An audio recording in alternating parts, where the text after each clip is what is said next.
Bonjour à tous, eh bien prenons un instant aujourd'hui pour lire et méditer un passage du livre du ciel de Luisa Picaretta.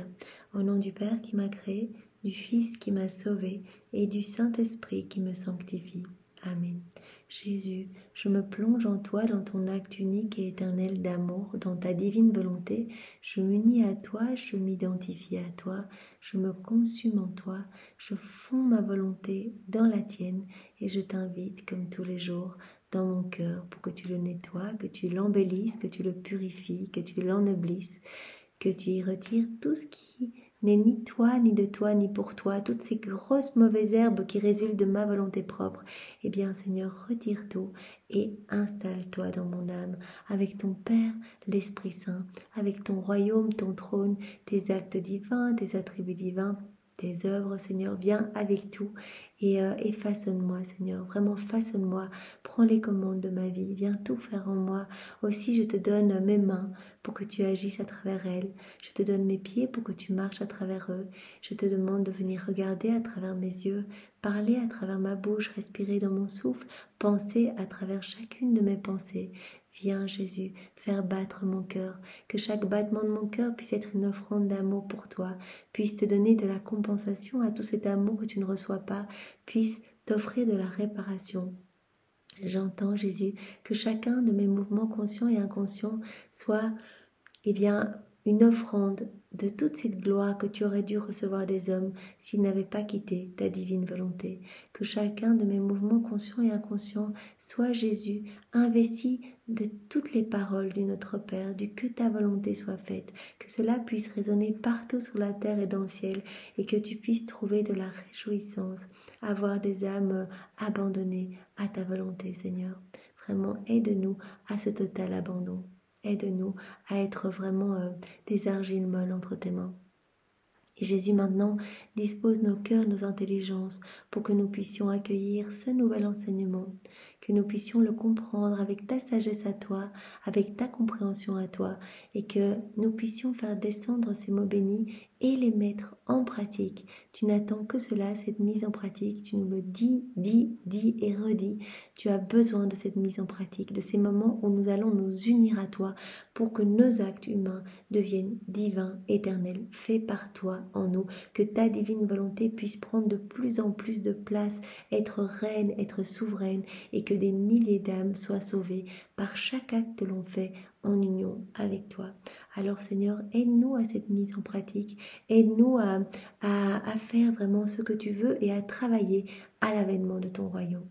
Parle maintenant Jésus à travers ma bouche, envoie sur chacun de nous ton Esprit Saint, et bien que ce moment puisse déjà avoir des retombées dans tous les cœurs. Alors le passage que nous allons méditer est celui du 26 juillet 1927. Nous sommes dans le volume 22 et c'est Luisa qui parle. Je pleurais la privation de mon doux Jésus et donnant libre cours à ma douleur, je me disais « Comme il est dur d'être abandonné par lui, j'ai l'impression d'être sous un pressoir, pressuré goutte à goutte. » Donc Luisa, elle se dit « Mais c'est tellement dur de ne pas voir Jésus en fait. J'ai vraiment l'impression que mon âme est comme sous un pressoir en fait, qu'elle est comme comprimée, écrasée. Oh Jésus, où sont tes promesses? Où est ton amour? Où est le triomphe de ta divine volonté dans ma pauvre âme? » Jésus a dit à Luisa, mais dans ton cœur, c'est vraiment le gros bonheur, c'est le triomphe de ma divine volonté, donc je me sens bien, je me repose, je m'abreuve, je me nourris dans ton âme, tu es une source de réjouissance pour moi, j'ai fait de ton âme un palais céleste, parce que ma divine volonté a son triomphe complet en toi. Elle dit, mais où est ce triomphe? Je me sens tellement comprimée, tellement mal, je sens mon âme qui est tellement comme écrasée de douleur. J'ai l'impression que tu m'as trahi, que ma fin est amère. Ce n'est pas le commencement que l'on doit considérer. Voilà, toutes ces visites que tu m'as gentiment offertes. Ce n'est pas toutes ces grâces, toutes ces bénédictions. Mais il faut regarder la fin. C'est la fin qui dit tout. Et regarde dans quel état je suis. Je me sens tellement mal.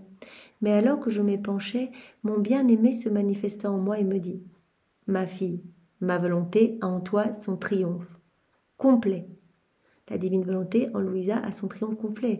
Elle est dans ce 4e niveau de vie dans la divine volonté, c'est-à-dire que c'est Jésus qui fait tout en elle. Donc quand elle pense, quand elle souffre, quand elle bâille, quand elle fait un petit mouvement, quand elle dort, eh bien c'est Jésus qui agit en elle. Sa vie est une continuelle prière. Et c'est pourquoi, c'est parce que ma divine volonté a son triomphe complet en toi que tu ressens cette pression. C'est pourquoi elle te pressure goutte à goutte sous son pressoir divin. Donc c'est ce qu'elle ressent, c'est le pressoir divin. En fait, c'est sa volonté propre qui est écrasée en fait, pour qu'elle n'ait plus jamais libre cours en fait. Afin qu'il ne reste pas en toi une seule goutte de ta volonté. C'est magnifique, Seigneur. Eh bien, nous souhaitons nous retrouver sous ce pressoir, en fait. Nous souhaitons que tu comprimes notre âme pour qu'il ne reste plus rien de nos volontés humaines, en fait. Retire de nos cœurs tout ce qu'il y a de mauvais, tout ce qui vient de notre orgueil, de notre ego, de notre volonté propre, et vraiment remplis-nous uniquement de toi, de ta présence, de ta lumière, de ton Esprit Saint, que ta divine volonté puisse également avoir son triomphe en nos cœurs. C'est ce que nous voulons, c'est ce que nous te demandons. Nous te donnons notre oui, nous te donnons notre fiat, que ta divine volonté soit la reine en nous, Seigneur. Pauvre fille, c'est une volonté divine et inébranlable qui œuvre en toi afin d'y établir son royaume, même dans tes plus petits actes. Donc, Jésus dit bien à Louisa, même dans tes plus petits actes, que tu prennes ton aiguille pour tricoter, que tu te grades le visage, que tu remettes ta couette, que tu pries, que tu répares, que tu fasses des rondes, que tu reçoives mon enseignement. Eh bien, chaque acte est divin. Et c'est ma divine volonté qui opère. Par conséquent, patience, ne perds pas courage. Ma divine volonté possède 2 caractères, une fermeté inébranlable et un acte incessant, un acte constant, continuel. C'est pourquoi, lorsqu'une âme s'est donnée à elle, son travail est incessant. Louisa, elle est dans la divine volonté jusqu'au cou, elle est dans ce grand bain de lumière et elle sent le travail incessant, constant de la divine volonté en elle. Si nous désirons vraiment que la divine volonté opère continuellement en nous, eh bien, nous devons témoigner de notre désir de vivre dans la divine volonté. Nous devons demander à Jésus le matin, et voilà Jésus, je veux vivre dans ta divine volonté, donne-moi cette grâce de la vie dans la divine volonté, je te donne ma journée, je te donne toutes mes actions, viens vivre en moi, c'est la prière, les actes préalables. Et puis tout au long de la journée, on appelle Jésus pour vraiment lui dire, voilà, je confirme que c'est bien mon intention de vivre dans ta divine volonté et de laisser à celle-ci toute la place pour qu'elle puisse opérer. Et au plus nous allons faire cela, au plus nous allons laisser de la place à la divine volonté. Et son acte, nous allons le ressentir. Le travail de la divine volonté constant, ce mouvement constant, incessant, eh bien nous allons le ressentir. Voilà. À force de faire des actes, nous allons vraiment laisser de plus en plus de place à la divine volonté et à son travail incessant et constant. C'est pour cela qu'au plus on se plonge en Jésus, au plus on l'appelle, au plus on fait des actes en union avec lui, au plus on a envie d'en faire d'autres en fait. Au plus cela nous est facile de faire des rondes, de nous plonger dans les écrits du ciel, de réparer pour tous, d'offrir tous nos moments au nom de tous. C'est pourquoi lorsqu'une âme s'est donnée à elle, à la divine volonté, le travail de la divine volonté en cette âme est incessant. Ne sens-tu pas son mouvement continuel en toi? Et quand je te manifeste sur elle une vérité, avec une maîtrise divine qui lui appartient tout entière, elle dispose en attitude son mouvement incessant? Et elle le répète continuellement en toi, et en le répétant, elle triomphe. C'est ça le triomphe de la divine volonté, c'est quand on lui laisse de la place et qu'elle peut agir en nous avec ce mouvement incessant, avec cet acte incessant. Elle triomphe, car elle fait en toi ce qu'elle fait en elle-même, de par sa propre nature. N'est-ce pas alors le triomphe de ma volonté? Plus tard, il ajouta, « Ma fille, toutes les actions humaines, travailler, se nourrir, dormir, les souffrances, les rencontres, tantôt la peine et tantôt la joie, ne sont que de la paille. Mais le grain de blé ne peut pas se former sans la paille. Au contraire, la balle, donc la paille, le protège du gel, des rayons brûlants, du soleil, de l'humidité et de toutes les intempéries de l'air. » Donc Jésus prend un exemple pour nous montrer combien ces actes faits dans la divine volonté sont importants. C'est comme la paille qui va protéger le grain de blé, qui est en train l'épi de blé, qui est en train de pousser vraiment et qui est protégé par cette paille des intempéries, du soleil, etc. Eh bien, quand on fait des actes dans la divine volonté, on fait grandir en nous la vie divine. On laisse la divine volonté être reine, opérer, on laisse sa lumière, eh bien, se déverser à travers notre humanité et la vie divine croît en nous. On protège cette vie divine quand on s'unit à Jésus, tout comme la paille protège le blé. Comme un vêtement, elle recouvre le grain de blé et pousse avec lui. Et ce n'est qu'après l'avoir formé et lui avoir donné vie qu'elle se détache de lui. Et cette pauvre balle exécute et reçoit ce détachement à force de battage, après avoir servi le grain de blé et lui avoir donné vie. Voilà, Jésus continue avec cet exemple. Voilà, quand le grain de blé a bien poussé, eh bien, il y a un battage pour que la paille se détache en fait de ce grain de blé. Tout comme dans notre âme, quand on fait des actes dans la divine volonté, eh bien, il faut qu'il y ait vraiment cette crucifixion de notre volonté propre. Il faut vraiment que notre volonté humaine soit totalement battue pour laisser la place à la divine volonté. On ne doit plus faire usage de notre volonté propre. Il en est ainsi des actions humaines, des plus petites jusqu'aux plus grandes. Elles sont toutes semblables à la balle, la paille. Et si on laisse le froment de ma volonté couler en elle, ces actions servent de façon admirable à cacher et à protéger le froment de ma divine volonté. Voilà, quand on fait des actes en union avec Jésus, on protège la divine volonté qui est souveraine. En fait, quand on laisse Jésus opérer en nous, eh bien, on fait croître cette vie divine. Et plus la balle est abondante, c'est-à-dire plus il va y avoir d'actes dans la divine volonté, plus on peut espérer posséder de froment. Voilà, une lumière de plus en plus grande, voilà, la divine volonté qui va prendre de plus en plus de place en nous, etc. C'est un enchantement, ma fille, de voir une action humaine contenir en elle le froment très pur et l'or resplendissant de ma divine volonté. Une action humaine faite en union avec Jésus, on unit notre volonté à celle de Jésus, eh bien Jésus dit c'est une joie pour la Trinité, parce qu'on voit dans cette action, eh bien l'or resplendissant de la divine volonté, en fait toute la lumière jaillissante de la divine volonté. Comme la balle, elles semblent avoir la primauté sur le grain de blé et peuvent se vanter en disant « Il est vrai que nous sommes de la balle, mais nous cachons en nous une divine volonté qui est plus que du blé. Nous restons à son service et nous lui donnons le champ afin qu'elle puisse être formée dans notre action. » Quand on laisse notre humanité à Jésus pour qu'il continue sa vie en nous, eh bien cela lui permet vraiment de nous transformer complètement et de faire rejaillir à travers notre humanité son amour, ses paroles, de venir regarder à travers nos yeux, de venir couvrir d'amour ses enfants à travers notre humanité. Par contre, si ma volonté ne coule pas dans ces actions, les actions humaines restent comme la balle, bonne à être brûlée parce qu'elle n'est pas formée en elle. Parce qu'elles n'ont pas formé en elles le pur froment qui sert la patrie céleste. Voilà, maintenant, si ce sont des actes faits seuls, sans s'unir à Jésus, eh bien en fait, cela ne vaut rien du tout. Ce sont des actes purement humains qui n'amènent que des ténèbres dans notre âme. Rappelons-nous, nous avons le choix, à chacun de nos actes, de nous unir à Jésus. Cela vraiment va former cette vie divine, c'est magnifique, de la lumière, de la splendeur, de la paix, des âmes sauvées, etc. Ou on agit seul et on amène des ténèbres dans notre cœur. Jésus dit à ce moment-là, voilà, là c'est comme de la paille mais qui n'a aucune mission de protéger la vie divine, vraiment qui l'étouffe plus. Et en fait cette paille elle est destinée à vraiment à être brûlée. Elle ne sert à rien, elle ne forme pas le pur froment qui sert la patrie céleste. Or, tout comme la balle est détachée du grain par le battage, de la même manière les actions humaines sont séparées du pur froment de ma divine volonté, par le moyen de la mort, qui en abattant ce qui est humain, détruit le vêtement qui recouvrait le froment doré de ma volonté, et en le faisant apparaître, montre si ce que l'âme possédait était de la balle ou du blé. Donc vraiment, Jésus nous parle ici, par cet exemple de battage à nouveau, eh bien, voilà, ce n'est qu'en laissant la divine volonté, eh bien, retirer ce qui résulte de notre volonté propre dans notre âme. Donc ce battage, vraiment, cet anéantissement de notre volonté humaine, c'est une grâce que l'on doit demander. Eh bien, voilà, que l'on va pouvoir produire du beau fruit en fait. Et Jésus dit, en fait, c'est l'intention qui compte. Dans vos quotidiens, voilà. Faites les choses en union avec moi, avec l'intention de m'aimer, avec l'intention de réparer, avec l'intention de me glorifier. Cette intention vraiment est très importante. C'est pour cela que Jésus dit souvent à Louisa, Sois attentive. Sois attentive et aie l'intention de me glorifier.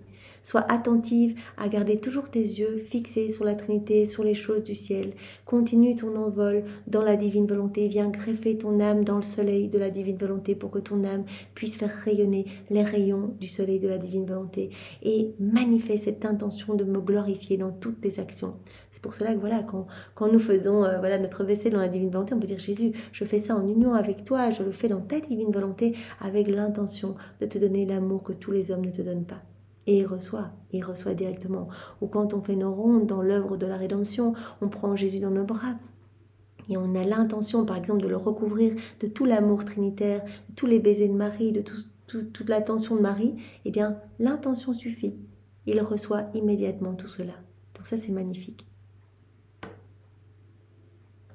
Par conséquent, ce ne sont pas les actions humaines qui marquent leur valeur, mais la volonté qui les animait. Est-ce que l'action a été faite en union avec Jésus, notre volonté unie à la volonté de Jésus, ou uniquement dans notre volonté propre? Donc on va regarder quelle est la volonté qui a animé l'action. Combien d'actions en apparence belles et saintes seront trouvées remplies de boue si c'était l'intérêt personnel qui les guidait? Remplies de vent si c'était l'estime de la gloire personnelle, remplies de pourriture si c'était pour plaire aux créatures, remplies de fumée si c'était l'attachement à ce qui est humain. Voilà, Jésus met bien le doigt ici sur l'intention qui est importante. On doit tout faire avec l'intention vraiment d'apporter de la consolation et de la réparation à Jésus. Alors Jésus dit, mais voilà, je vous montre des actions qui ont l'air magnifiques comme ça, des œuvres de charité, etc.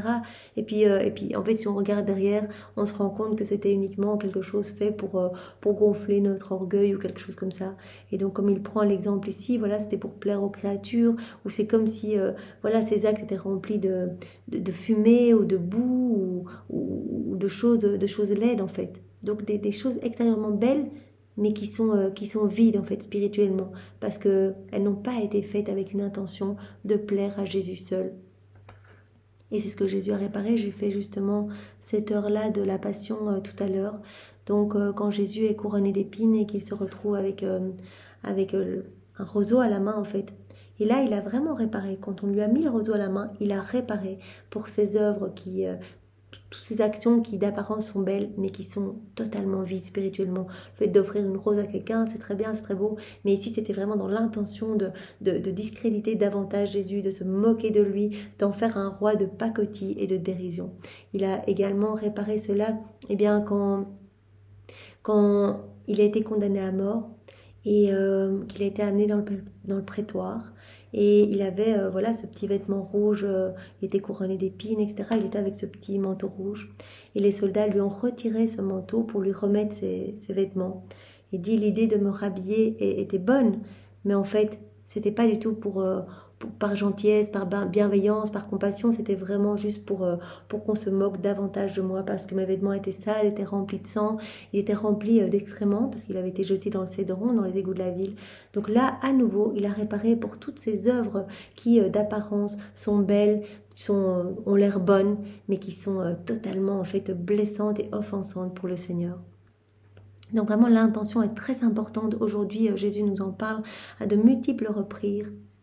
Nous unir à lui avec l'intention vraiment de le glorifier et de l'aimer. Vous pouvez vraiment dire tout le temps, Jésus, j'ai l'intention de t'aimer, je vais me balader, je veux que chacun de mes pas t'amène de la gloire, que chacun de mes pas t'amène de la joie, que chacun de mes pas t'amène des torrents d'amour, que chacun de mes pas vienne sanctifier les pas de tous les hommes. Donc l'intention est très importante. Combien de choses la balle des actions humaines ne cache-t-elle pas? Mais au dernier jour de la vie, lorsque viendra le battage de la balle, il fera connaître tout ce qui était tenu caché à l'intérieur. Jésus connaît nos intentions, Jésus voit dans le plus profond de nos cœurs. Il sait exactement si on le fait pour plaire aux hommes, pour avoir une petite reconnaissance ici-bas, ou qu'on le fait uniquement pour lui. C'est pour cela qu'il aime les œuvres cachées, ce qui est fait, voilà, que ta main droite ignore ce que fait ta main gauche, parce que lui peut lire dans notre cœur et sait exactement pourquoi on le fait. Quand il nous appelle au jeûne, à la prière, il nous appelle vraiment à le faire secrètement. C'est pour cela que dans la Bible, dans les Écritures, Jésus dit parfume-toi la tête, vraiment qu'on ne le voit pas, qu'on ne voit pas que tu sois dans un état de souffrance pour montrer à tout le monde que tu jeûnes, que c'est difficile. Non, fais-le vraiment juste en amour avec moi. Comme la Vierge Marie, eh bien tout ce qu'elle a fait était vraiment était caché, était secret extérieurement. On ne pouvait pas se douter de ce qu'elle faisait, de toutes ces réparations, qu'elle était la dépositaire de tout le royaume de la rédemption, qu'elle est en train de reconquérir le royaume de la divine volonté pour les hommes en union avec Jésus, que son cœur souffrait tout en union avec Jésus. On ne pouvait pas le voir extérieurement, mais tout ce qu'elle faisait intérieurement avec cette intention de continuellement glorifier le Père. Jésus, il est venu et tout ce qu'il faisait, glorifier son Père. Il l'a dit, moi, je suis venu avant toute chose pour payer cette dette de gloire et d'amour à mon Père. Et ça, on n'en avait pas aidé. Toutes ces années cachées, toutes ces 30 années où il était eh bien, à la maison, à Nazareth, où il aidait Saint-Joseph à l'atelier, etc. On ne voyait pas. Extérieurement, on ne voyait pas. Mais vraiment, il le faisait avec toujours l'intention de glorifier son Père. Chacun de ses actes était une réparation pour vraiment payer à son Père cette dette d'amour, d'honneur que les hommes ne lui avaient pas donnée depuis la chute d'Adam. Donc l'intention très importante, puisque Jésus veut continuer sa vie en nous, ayons toujours l'intention de le glorifier et que chacun de nos actes puisse lui amener eh bien une petite consolation à son cœur en fait. Et que chacun de nos actes eh bien, puisse ramener des âmes à lui. Donc faisons tout en union avec Jésus.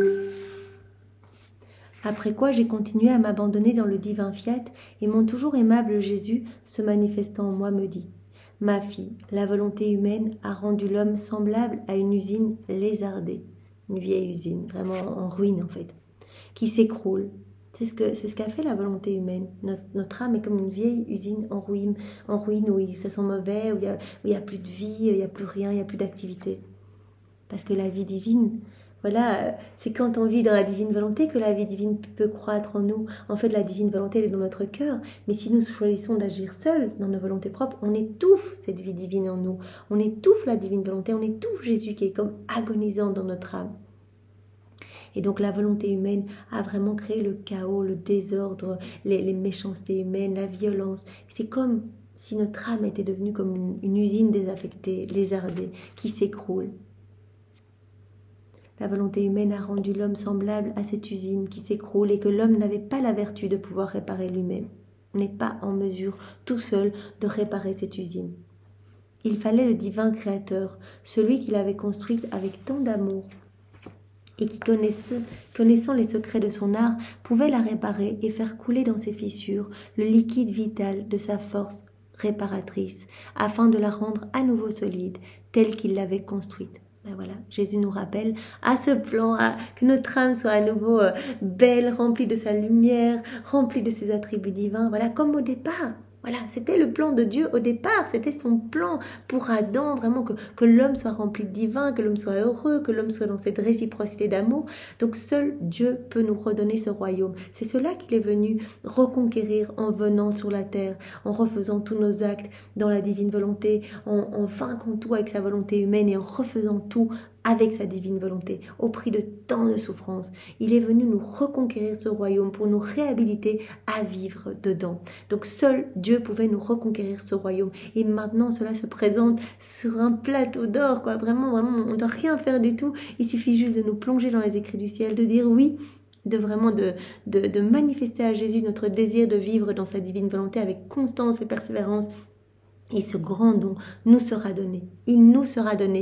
Et nous allons reprendre cette place qu'avait Adam dans son état d'innocence. Vraiment être pleinement rempli de tout et dans ce rapport d'harmonie et d'amour avec notre Créateur. Il faut que l'homme se rapproche de son divin réparateur pour recevoir le bénéfice de son art. Donc vraiment, il y a un pas à faire, une collaboration à faire. On doit vraiment faire un pas et donner notre oui pour que Jésus puisse nous redonner tout en fait.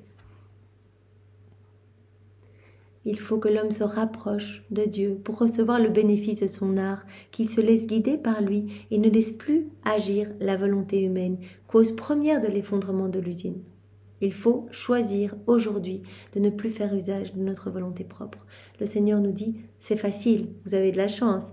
Je vous offre vraiment cette possibilité de vivre la vie des bienheureux, la vie du ciel ici-bas sur la terre. Je vous donne la possibilité de devenir les saints des derniers temps, les apôtres des derniers temps, comme l'avait prophétisé Saint Louis-Marie Grignon de Montfort. Je veux vous donner la sainteté divine, la sainteté même de mon Père, mais il faut faire un pas vers moi et me donner votre oui et me témoigner vraiment ce désir de vivre dans ma divine volonté en étant constant et en me montrant que vous ne voulez plus faire usage de votre volonté humaine. C'est-à-dire en vous plongeant tout le temps dans ma divine volonté, en faisant vos actes en union avec moi. Pour que à chaque fois, eh bien, voilà, comme le pressoir divin puisse presser votre volonté humaine, qu'il n'y ait plus de volonté humaine, qu'il n'y ait plus que ma divine volonté opérante et agissante. Eh bien oui Seigneur, comme te le demandait Louisa, sers-toi de notre volonté propre comme marchepied pour ta divine volonté. Fais de nous ce qui te plaira. Sinon, malgré la venue du céleste constructeur, l'homme restera toujours une usine lézardée et croulante. S'il n'y a pas ce petit pas de l'homme, cette petite mise en mouvement, cette union en fait, cette union dans nos actes, eh bien, notre âme restera cette vieille usine lézardée, croulante, sombre, qui ne génère que des ténèbres, de la peur, etc.